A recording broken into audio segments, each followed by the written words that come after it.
It's a difficult election for the media to cover, also for Iranians to get information. Those are some of the questions that our viewers have been asking us. So let's take you to Tomchak, who is in the World's Newsroom.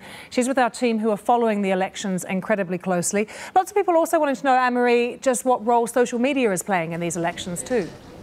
Well, Lucy, we've set up a special team here in London for the Iran election coverage.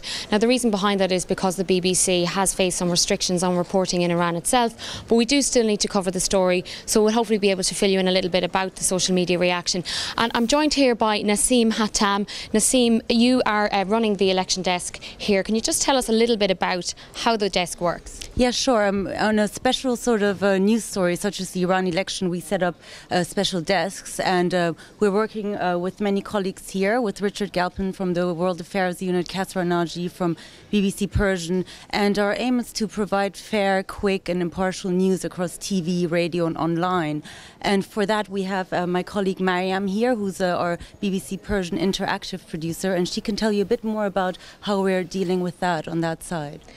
Mariam, just to come to you, are we seeing much from Iran in terms of the social media reaction and also in terms of the news coverage of the elections? Actually, yes. If you take a look at social media, you still can see that to vote or not to vote is their main debate. They're trying to talk about it. They're trying to they're having debates and discussions about it. And then the interesting thing is that they are taking pictures of their ballot papers and they're uploading it on different platforms on internet, and they're sharing it with each other. And as we from interactive part of BBC Persian asked them to send us their comments and emails about their city, what's going on in the city, about the election and the polling stations and everything, we are receiving loads of comments, emails, pictures and footages.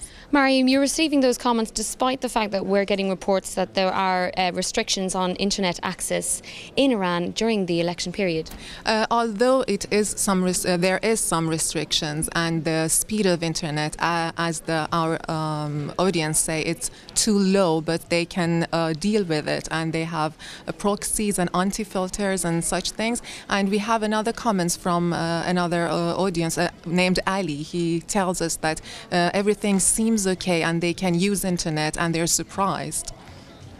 Thank you very much for that. Well, that's all we've got time for today. But before we go, I just want to mention that the BBC has received reports of intimidation and harassment of BBC staff in Iran, and it has issued a statement on it expressing grave concern on the matter. And if you want to get lots more on our election coverage, we have lots on the website bbc.com/news. I'm also on Twitter @AMTomchak. Anne-Marie, thanks for joining us from the World's Newsroom there.